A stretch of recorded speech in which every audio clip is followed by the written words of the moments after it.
만일 저와 여러분들의 삶 속에 예기치 않는 염려스러운 충격적인 일을 갑작스럽게 접한다면 순간적으로 우리는 충분히 두려워할 수 있습니다.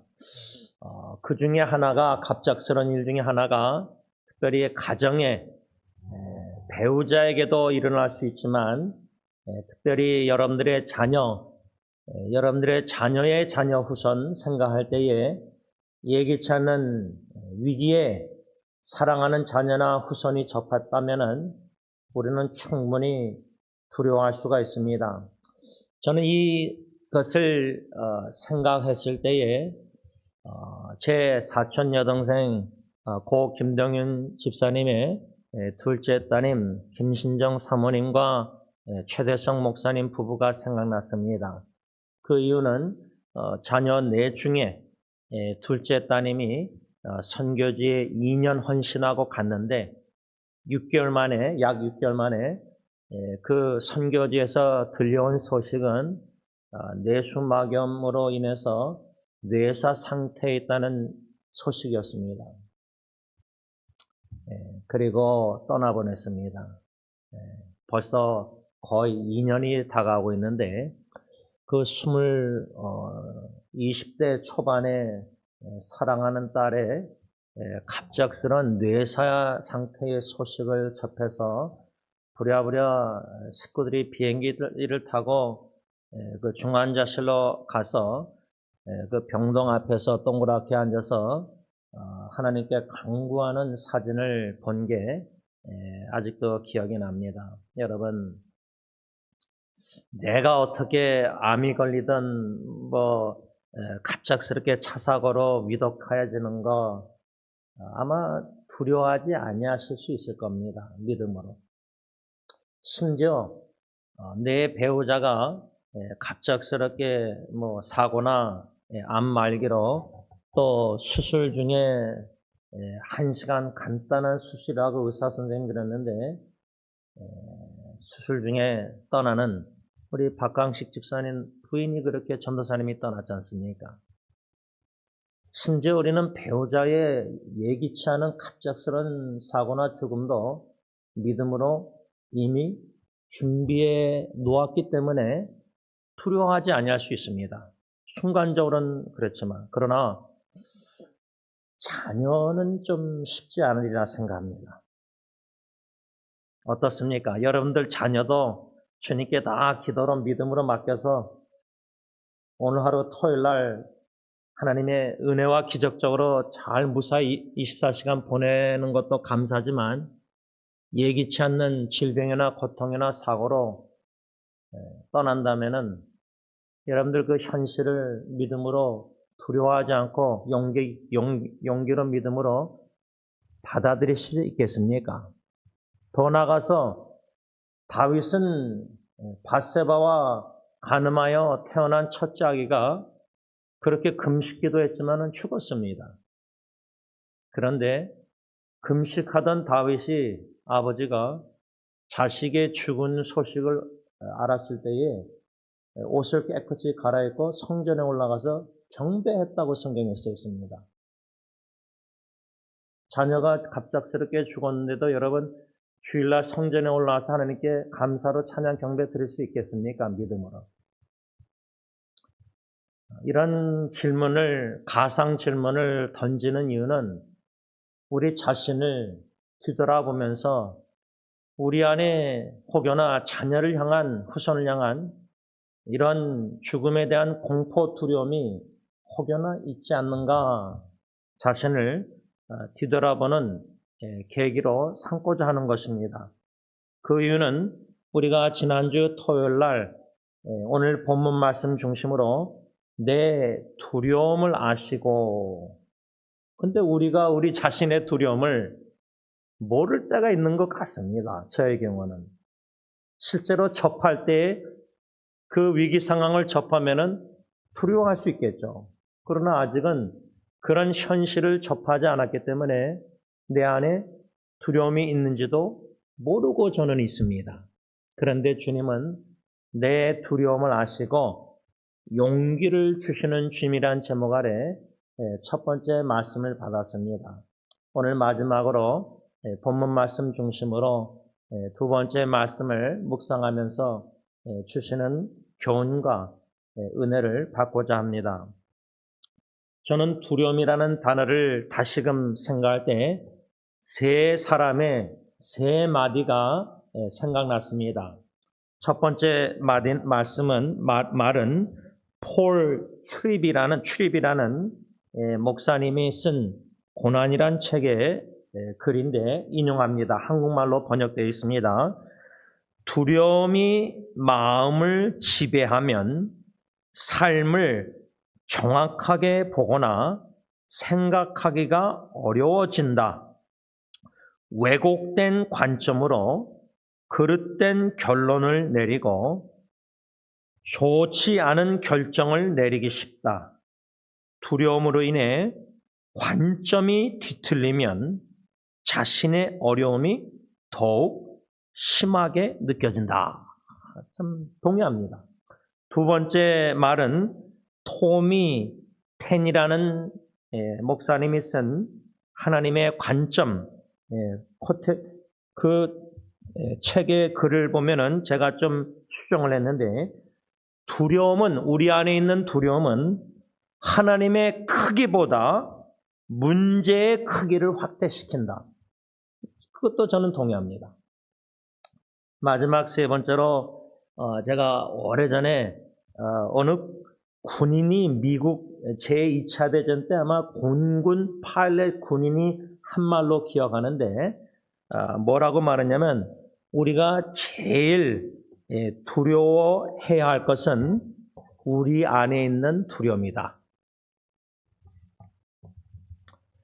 우리가 지난주 토요 새벽 기도회 때 기드온과 이스라엘 백성들이 접한 큰 두려운 그 위기의 상황, 그것은 미디안, 우리가 사사기 7장 10절과 11절을 봤지만 6장 1절부터 쭉 보시면 사사기에 네 가지 패턴이 반복돼서 사이클로 일어납니다.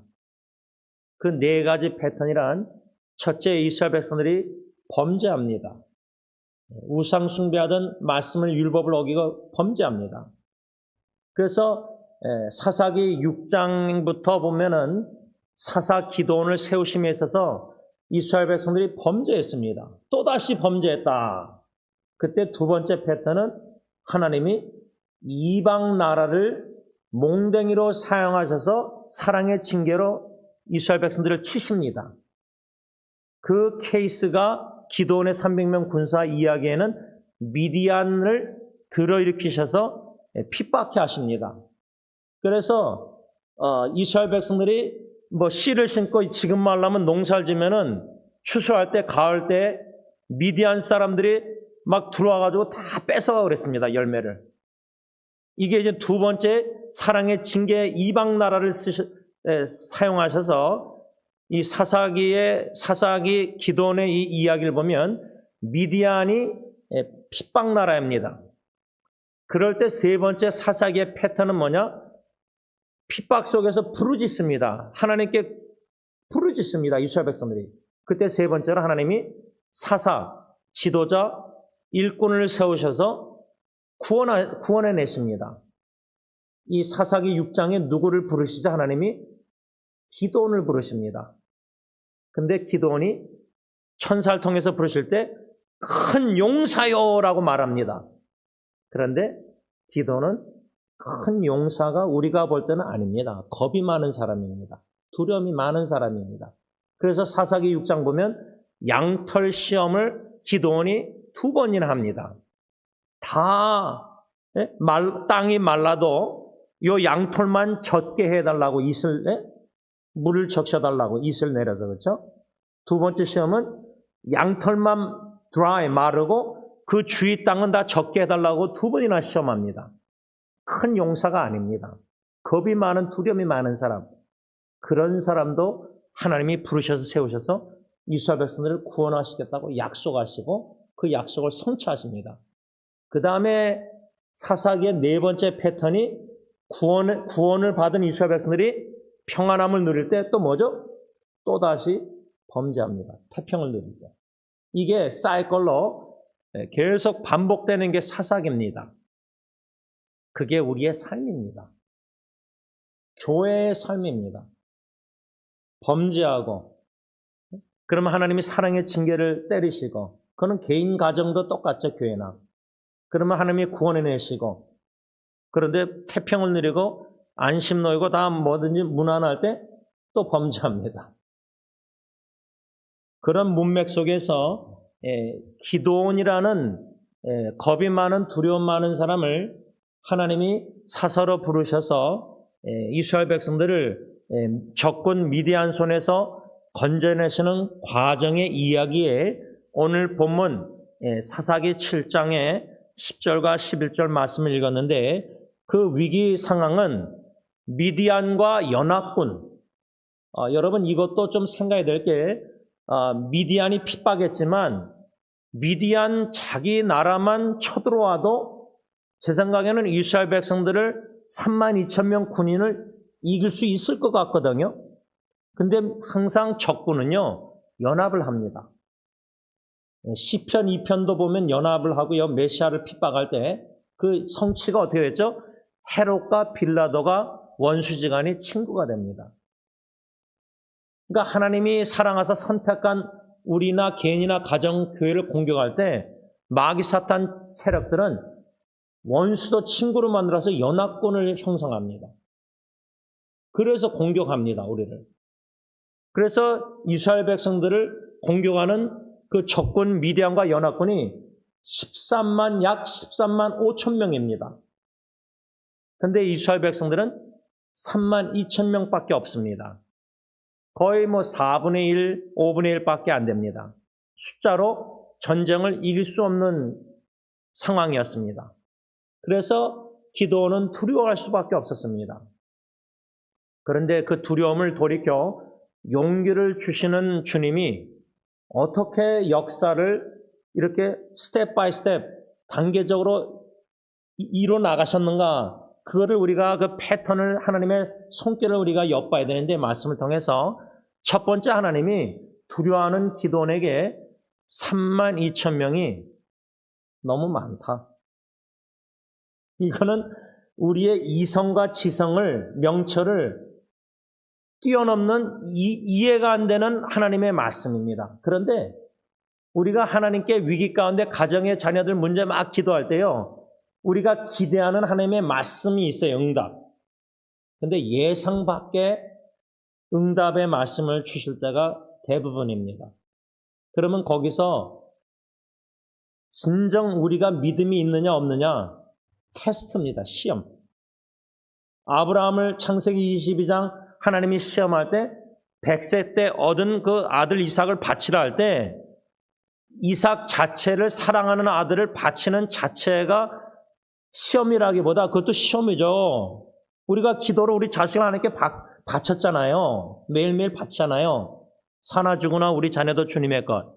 그런데요, 아브라함에게 있어서 자체를 사랑하는 자식을 바치는 시험 자체보다 더 힘든 게 뭐였느냐? 분명히 하나님이 이 이삭을 통해서 하늘의 별처럼 후손이 많게 번성하게 약속하셨는데 75세 때 25년에 받은 이 약속의 아들 이삭을 죽이라, 바치라. 그럼 그 약속이 어떻게 성취되냐 이 말이에요. 이게 더 힘든 시험이었다고 좀 봅니다. 이삭 자체를 바치는 것보다, 죽이는 것보다 번제로. 그러니까 우리의 신앙 여정에 오늘도 토요일 날도 어떤 시험을 하나님이 우리에게 문제를 주실지 몰라요. 근데 그 문제를 접할 때 우리가 답안지를 쓸 때 3만 2천 명이 너무 많다? 눈으로 보는 적군은 모래사장의 모래알보다 낙타 숫자만 해도 13만 5천 명이고 우리는 3만 2천 명인데 너무 많다? 두려워 떠는 자는 길르앗산에서 집으로 돌려보내라. 그게 하나님의 말씀이었어요. 명령. 이 시험은 눈으로 보면은 불순종할 수밖에 없는 명령입니다. 어떻게든 숫자를 모아야지 32,000명이면 13만 5천 명이면 적군이 적어도 10만 명을 군인을 모집해야 되잖아요. 여러분, 우리가 미국 군대가요, 지금 중국을 생각하고 그 AI 기술로 그 드론 있잖아요, 드론 부대를 지금 창설했는지 한다 그러잖아요. 그러니까 여러분 6.25 전쟁 여러분들 겪으신 분이나 그 후세대 분들은 그때 전쟁하고 지금 전쟁하고 차원이 다릅니다. 과학 발달이. 네? 그러면 지금은 군대 숫자가 많지 않아도요. 한국 군대도 많이 줄였잖아요. 군인 숫자. 그렇죠? 근데 이 당시에 32,000명을 줄이라는 것은 이 시험은 우리의 명철로는 이해가 안 되는 하나님의 명령이에요. 그래서 여러분 잠언 3장 5절 6절 인도 확신의 9절 그 말씀 보면 너희 명철을 understanding 이성치성을 경험이나 아는 지식을 의지하지 말고 전적으로 마음을 다해 하나님을 신뢰하라. 근데 하나님을 전적으로 신뢰하는데 제일 큰 걸림돌이 뭐냐? 자꾸만 위기나 어려운 상황 접하면 내 명철을 의지해요. 머리를 굴려요. 빌리처럼 남자만 5,000명 200 데나리온으로 떡을 사도 이거 부족하다. 못 먹인다. 계산적으로 생각하면은 13만 5천 명하고 싸울 때 3만 2천 명 안 되는데 하나님의 명령 말씀은 두려워 떠는 자는 길르앗산에서 집으로 돌려보내라 했어요.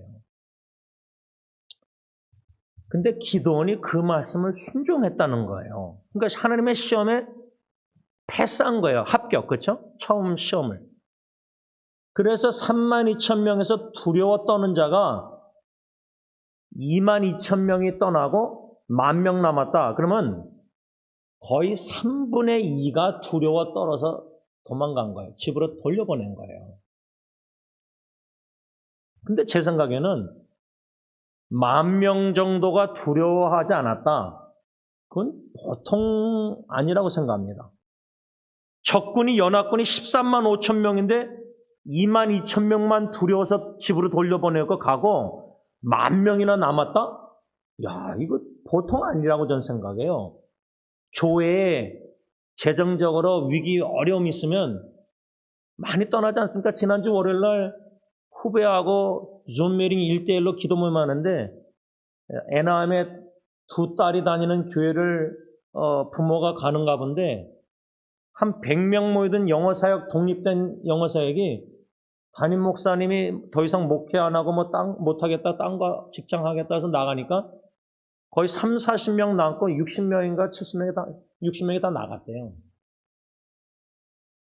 그러니까 제 후배 말로는 그냥 어중이 떠중이 뭐라 그러더라 할 때는 그냥 그렇게 얘기하던데 교회를 추리면요, 하나님이 추리면은 믿음 시험해가지고 추리면은 교회 문제로 재정적인 건축 선심 못하겠다는 사람 돌려보내라, 떠나라 교회. 그러면 교회가 10,000명, 1,000명 그거 다 숫자 소용없어요. 몇십 프로가 떠날 것 같습니까? 기도원 같은 경우는 3만 2천 명에서 2만 2천 명은 거의 60%, 65%가 떠난 거예요. 그런데 두 번째 하나님의 명령은 뭐였죠? 현대의 성경은 그래도 많다. 이건 진짜 이해가 안 되는 거예요. 아니 13만 5천 명하고 싸우는데 전쟁하는데 10,000명도 많다. 아직도 많다. 그래서 제가 지난주 토요일 날 우리 합창단 예를 들자면 왜 하나님은 줄이시는가?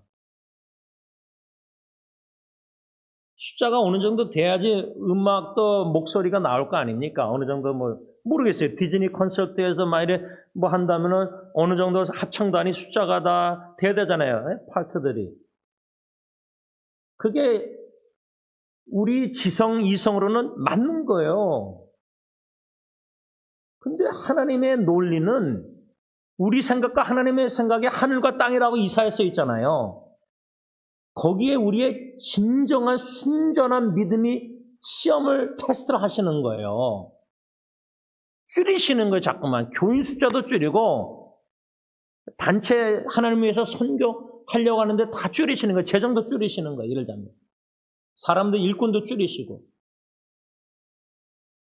두 번째 시험은 강가로 10,000명을 데려가라. 기돈에게 명령하세요. 너와 함께 나가서 싸울 사람과 싸우지 않을 사람을 구별하겠다. 그 시험이 뭐였죠? 강가에 가서 개처럼 혀로 물을 혀로 그냥 핥는 사람하고, 두 번째는 무릎을 꿇고 마시는 사람. 두 그룹으로 구별하신다는 거예요. 그래서 10,000명을 데려갔는데 9,700명은 무릎을 꿇고 물을 마셨어요. 무릎을 꿇고. 여러분 같으면 강가에 가서 막 무릎 꿇고 물을 마시지 않겠어요? 근데 하나님은 300명 손으로 강가에 물을 해서 핥는 사람, 그 300명을 데리고 기돈에게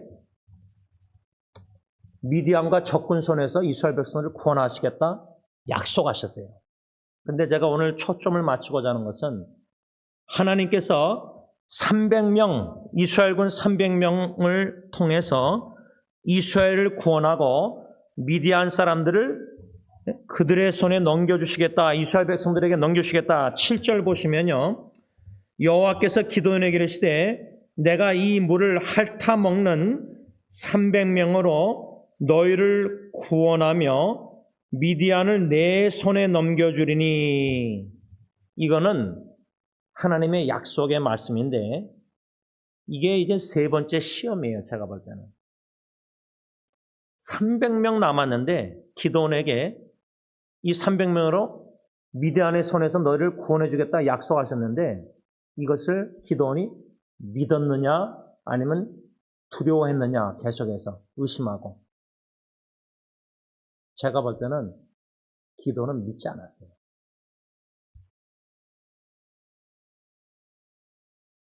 그렇게 믿음이 훌륭한 종이 아니었어요. 지도자, 목사, 지금 말하면 교회. 그걸 제가 어떻게 좀 근거를 대냐면 하나님이 약속의 말씀을 주셨잖아요. 7절에. 근데 하나님이 또 뭐라고 말씀하냐면 9절 가서 보면 그 밤에 여호와께서 기도원에게 이르시되 일어나 진영으로 내려가라.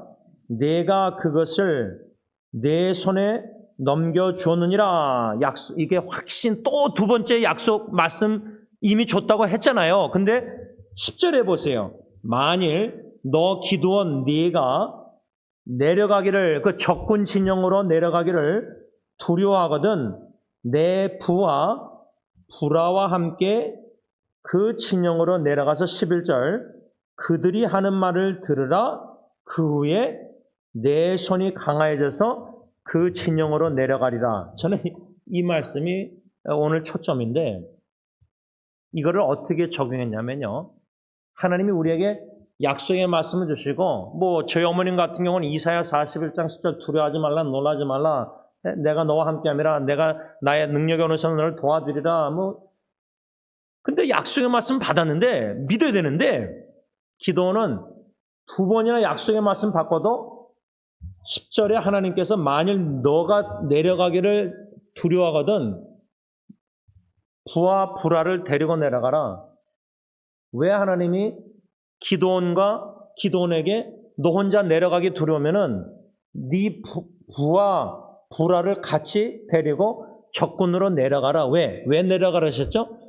두 명하고 그 13만 5천 명하고 싸우라가 아니라 너가 내 약속의 말씀을 안 믿고 걱정하고 두려워하고 그러면은 너 불화하고 내려가서 부하하고 그들이 말하는 소리를 들으라. 그러면 네가 용기를 얻어서 공격할 용기를 얻어서 300명 데리고 내려갈 것이다. 그거예요. 이게 무슨 말이냐면 하나님의 말씀으로 약속의 말씀으로 받고도 너가 걱정하고 염려하고 두려워하면은 적군 하나님을 믿지 않는 이방인들의 대화를 듣고 들으라 그거예요. 저는 이게 이해가 안 된 거예요. 첫 번째는 무엇이 이해가 안 되냐면, 근데 그게 동의하는 게 뭐냐면, 우리는 하나님의 말씀으로 sufficient, 족하거든요. 신학적으로 오직 말씀으로 우리는 충분해요. 신앙생활, 믿음생활.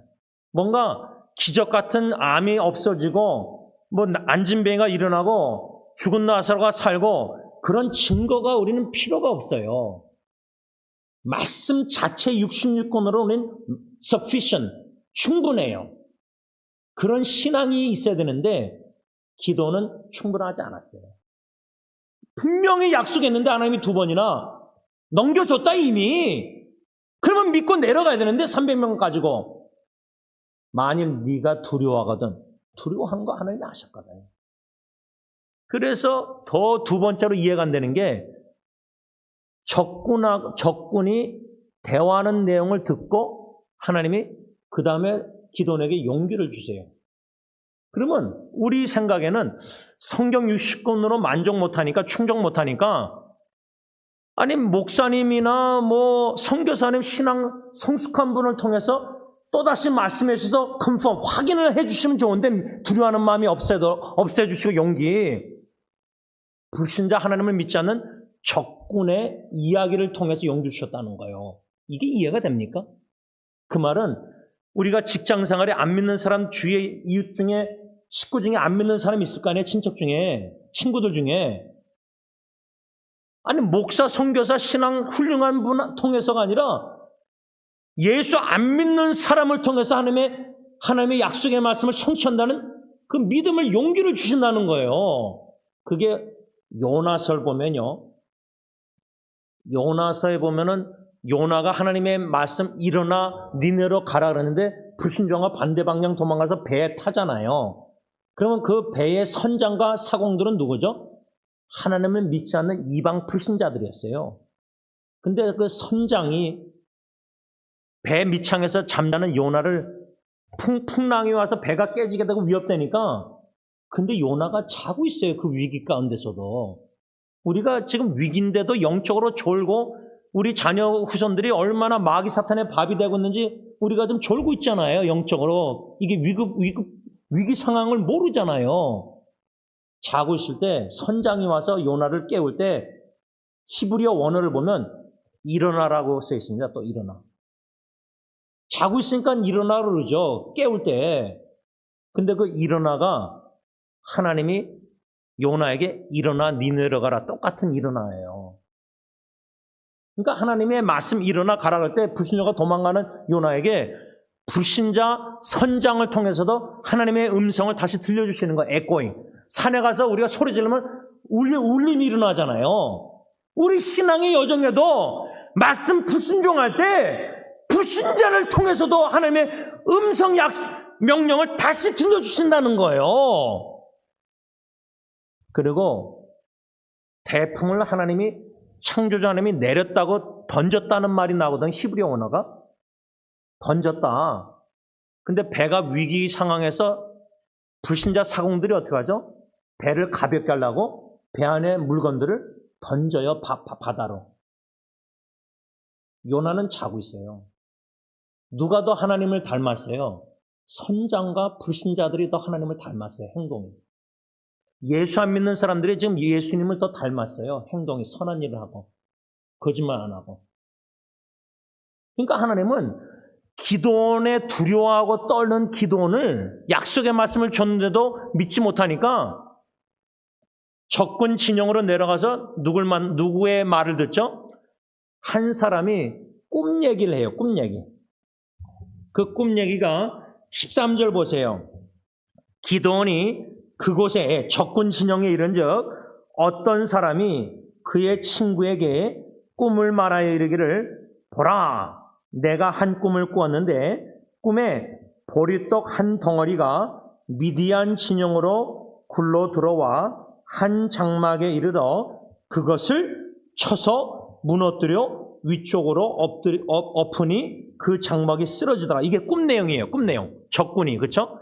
근데 14절에 그의 친구가 꿈 얘기를 듣고 대답하여 이르되 어떻게 해몽하냐면 이 꿈이 뭐냐? 이는 다른 것이 아니라 이스라엘 사람 요아스의 아들 기드온의 칼이라 하나님이 미디안과 그 모든 진영을 그의 기드온의 손에 넘겨주셨느니라 하더라.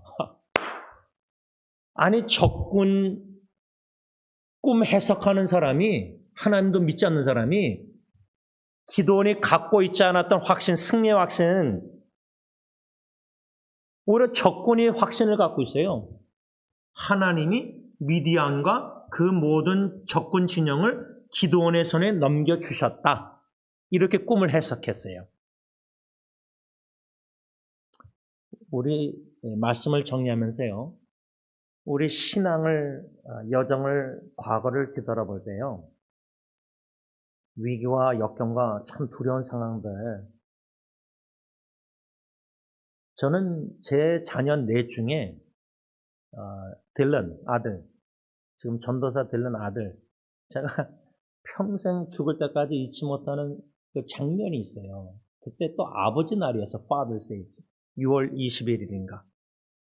안방에서 컴퓨터 앞에서 일하고 있는데 와가지고 침대에 앉아서 저에게 울면서 고백하면서 제가 옆에서 허가하고 좀 그랬는데, 제가 그때 성령의 충만한 역사를 경험했는데 성령님이 저를 전인격을 컨트롤, 지배하셔서 울면서 두려워하는 아들에게 한 말 내용, 인간적으로는 그 불가능한 말을 했습니다. 상황, 제가 행동이.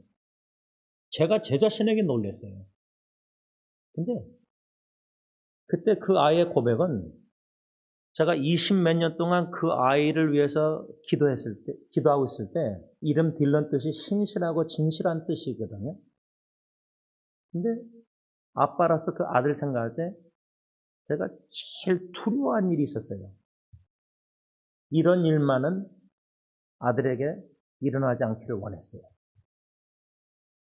근데 그날 아들의 고백을 통해서 이미 그 일이 터져버렸었어요.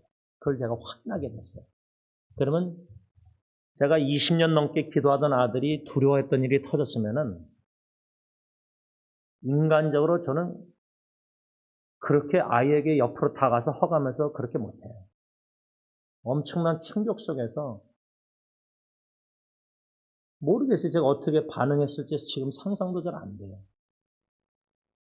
여러분, 우리가 자녀 후손을 생각할 때 사랑하는 자녀들, 뭐 나 자신이나 배우자는 뭐 주님한테 바쳐서 뭐 암이 걸리든 사고로 죽든 그거는 다 이제 준비가 어느 정도 됐는데 실제로 접하면 또 그때는 힘들겠지만, 근데 이 자식들, 몰래 저는 손주가 없어서 아직 모르겠지만 손주는 더 할 것 같은데 예기치 못하게 병이나 팬데믹에 말에 죽든지, 여러분들 그런 생각 상상 안 해보셨죠?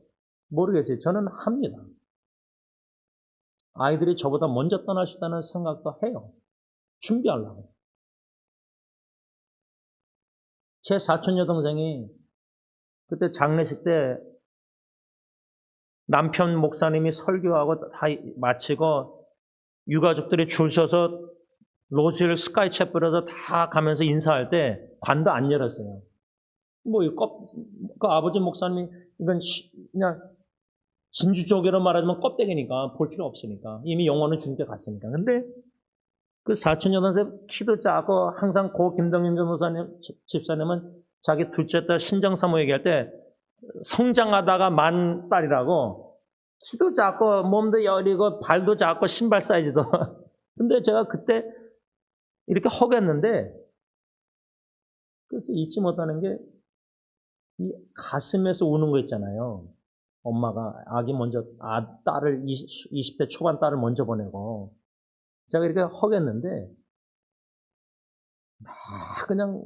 막 여기서 제가 첫 짝이 죽을 때 여기서 통곡하면서 숨 넘어갈 뻔했다 그랬잖아요.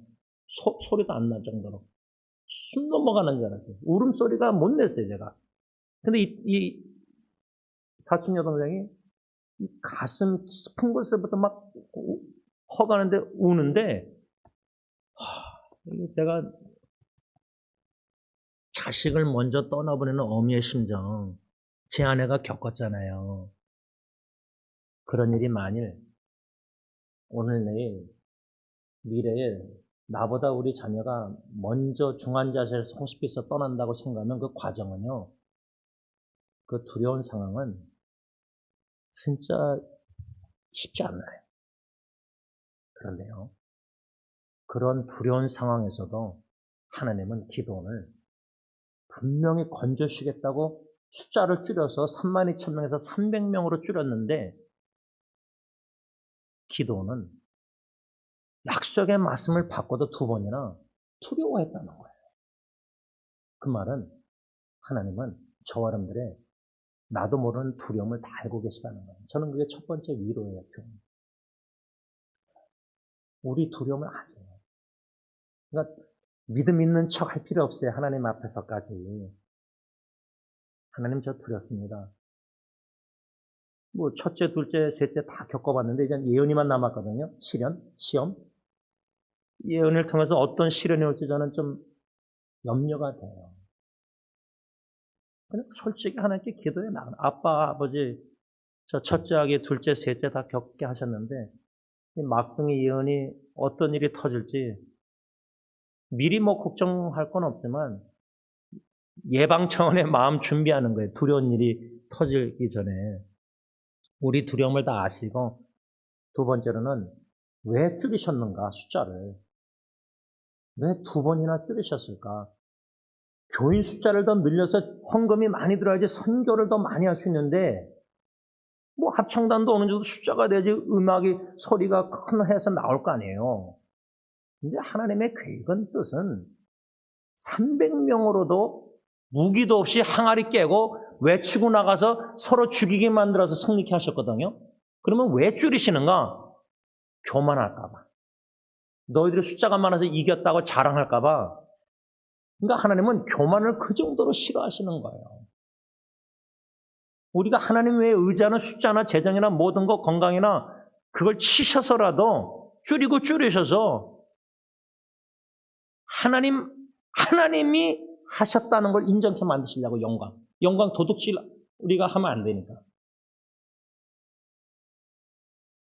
그래서 교만할까봐 줄이셨다. 그 말은 하나님은요, 우리의 무기력함과 무능력함을 철저히 깨닫게 하신다는 거예요. 그게 특히 가정에 사랑하는 식구가 먼저 떠나든지 고통당하잖아요. 그만한 무기력감을 느낄 때가 없어요. 하나님 살려달라고 기도하면서 울부짖으면서 아무것도 할 수가 없어요. 기도 외에는. 그렇게 하나님의 코너로 몰아가시는 것 같아요. 홍해바다에 갇힌바다인 것처럼. 동서남북바다 문제 해결점이 없어요. 2번째 교훈은 그 정도로 하나님은요, 우리 전적 하나님만 의지하게 무기력함과 무능력함을 뼈저리게 느끼도록 인정케 만드신다는 거예요.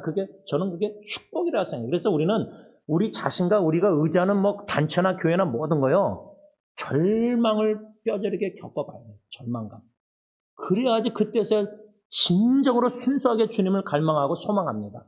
그 전까지는 섞인 갈망, 기도, 부르짖음, 섞인 소망이에요. 마지막, 하나님께서는 기도원에게 공격할 수 있는 용기를 주시려고 불신자 적군의 2사람의 꿈과 해몽의 이야기도 사용하셔서 공격할 용기를 주셔가지고 돌아와서 진영으로 하나님께 경배하고 준비시켜서 300명 군사를 3그룹으로 나눠서 항아리에다가 무기도 안 들어요. 이런 승리의 사사기 이야기를 생각할 때 우리가 두려워하지 말고 하나님께서 우리와 함께 하시고 하나님의 약속의 말씀을 믿고 전적으로 믿고 충족한 말씀만 믿고 의지하고 사인이 없어도 증거가 믿음으로 용맹스럽게 적군을 향해서 싸워나가서 주님께서 승리케 하시는 승리의 영광을 목격하는 경험하는 저와 여러분들이 될 수 있기를 바랍니다. 기도하겠습니다. 승리하신 주님, 십자가에 이미 마귀 사탄과 죽음 세력 싸워 승리하신 주님을 믿고 우리가 영적 전쟁에 임할 때에 하나님의 시험이 특히 가정에 관하여 자녀 우선에 관하여 쉽지 않은 참 어려운 시련과 시험이 있을 때마다 우리의 무기력한, 무능력한, 두려움, 걱정, 염려, 인간의 연약함을 밑바닥까지 보게 하시사 주님 앞에 그 모습 그대로 십자가 예수님만 믿고 의지하여 거룩하신 아빠 아버지께 인정하며 나아갈 때 아빠 아버지 주신 약속의 말씀만 내 마음에 충만하여 그 말씀의 전인격이 이끌림을 받아 주관을 받아서 그 말씀대로 이루실 하나님의 승리의 영광의 깃발을 꼽는 그 순간까지 용맹스럽게 다윗이 골리앗을 향해서 하나님으로 나간 것처럼 골리앗과 같은 가정과 교회와 사업과 여러 가지 어려운 문제, 위기 상황을 믿음으로 하나님을 전적 믿음으로 나아가 용기 있게 나아가 승리케 하시는 하나님의 영광을 보게 하여 주시옵소서. 예수님의 이름으로 감사하며 기도를 올리옵나이다. 아멘.